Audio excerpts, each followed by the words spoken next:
உலகெங்கிலும் இருந்து இந்த நிகழ்வை பார்த்து கொண்டிருக்கின்ற சன் தொலைக்காட்சி நேயர்களுக்கு அன்பின் வணக்கம்.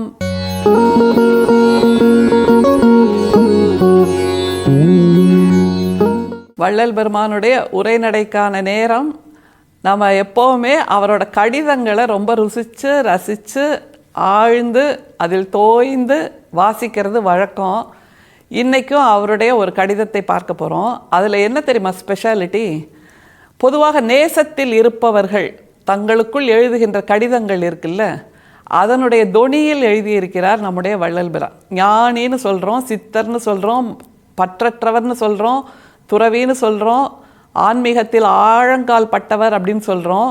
ஆனால் இன்றைக்கி நம்ம பார்க்க போகிற கடிதத்தில் இருக்கிற வார்த்தைகள் நேசத்தில் ஆழ்ந்து தோய்ந்திருப்பவர்களுக்கே இருக்கக்கூடிய உணர்வுகளை சொல்லுகின்ற வார்த்தைகள். இப்போ நீங்கள் ஒரு கேள்வி கேட்கலாம், அது என்னங்க ஆன்மீகம்னு சொல்லிட்டு அங்கே போய் நேசம்னு ஒரு வார்த்தையை வைக்கிறீங்க, ஆன்மீகம் வேற நேசம் வேற அப்படின்னு. அது புரியாதவர்கள் சொல்லுகின்ற தத்துவம். புரிந்தவர்களுக்கு தெரியும், ஆன்மீகம் என்பதுதான் நேசம், நேசம் என்பதுதான் ஆன்மீகம். தன்னை மறந்து தன்னை விட இன்னொரு உயிரோடு கலக்க வேண்டும் என்று எப்போது மனசு தத்தளிக்கிறதோ, எப்போது மனசு ததும்புகிறதோ அதுதான் நேசத்தின் உச்சம். அப்படியான உச்சத்தில் இருப்பது தான் ஆன்மீகமும். எனவே தான் நம்முடைய தமிழ் மரபில் ஆன்மீகத்தையும் நேசத்தையும் ஒன்றாக பார்க்கின்ற ஒரு தத்துவார்த்தம் இருக்கிறது. ஆண்டாளை விடவா ஒருவர் நேசித்து விட முடியும்? நாயன்மார்களை விடவா ஒருவர் நேசித்து விட முடியும்? அப்படின்னு பார்த்தா நேசம் என்பதுதான் உண்மையில் ஆன்மீகம். நம்மோடு வாழக்கூடிய ஒரு உயிரை நேசிப்பது தான் அந்த ஆன்மீகத்தின் துவக்கம் என்ற புரிதல் நமக்கு வேண்டும். அப்படியாக தன்னுடைய சன்மார்க்கியாக இருந்த ரத்ன முதலியாருக்கு வள்ளல் பிரான் எழுதிய ஒரு கடிதத்தின் ஒரு பகுதி. அவருக்கு உடம்பு சரியில்லைன்னு கடிதம் எழுதியிருக்காருங்க. அதற்காக வருத்தப்பட்டு நம்முடைய வள்ளல் பிரான் எழுதுகின்ற பதில் கடிதம். அந்த வார்த்தைகளை முதல்ல பாருங்கள்.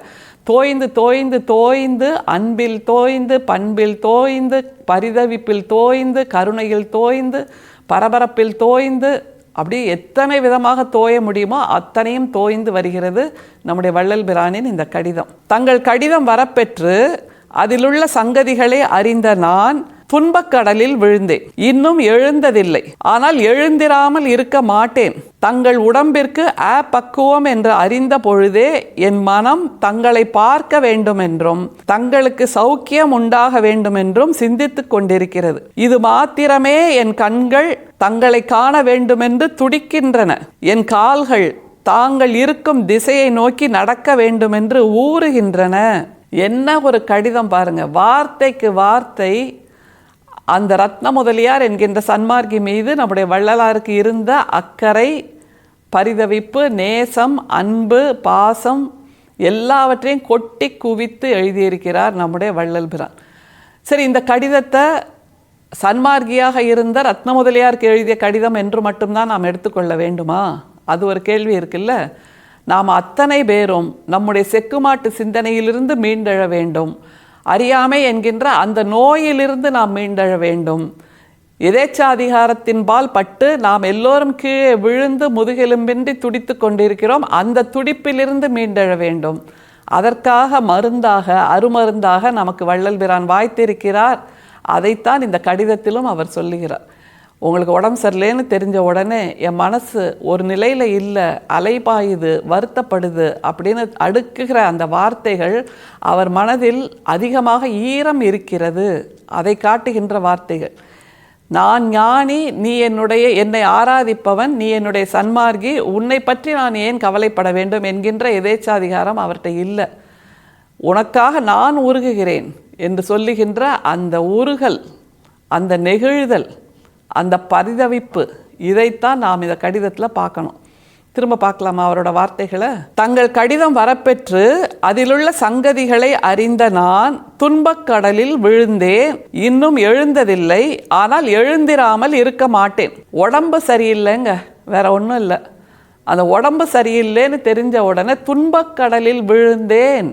இன்னமும் நான் எழுந்திருக்கலை, ஆனால் எழுந்திருக்காமல் இருக்க மாட்டேன். ஏனென்றால் தன்னை மீட்டெடுத்து தன் மீது நேசம் செலுத்துபவர்களுடைய நலனுக்காக மீண்டும் உழைக்க துவங்குவது, அவர்களுக்காக நல்லெண்ணங்களை காற்றில் தூது அனுப்புவது ஒன்று மட்டும்தானே அந்த தலைவனுடைய வேலையாக இருக்க முடியும். அதைத்தான் வள்ளல் பிரான் செய்கிறார்.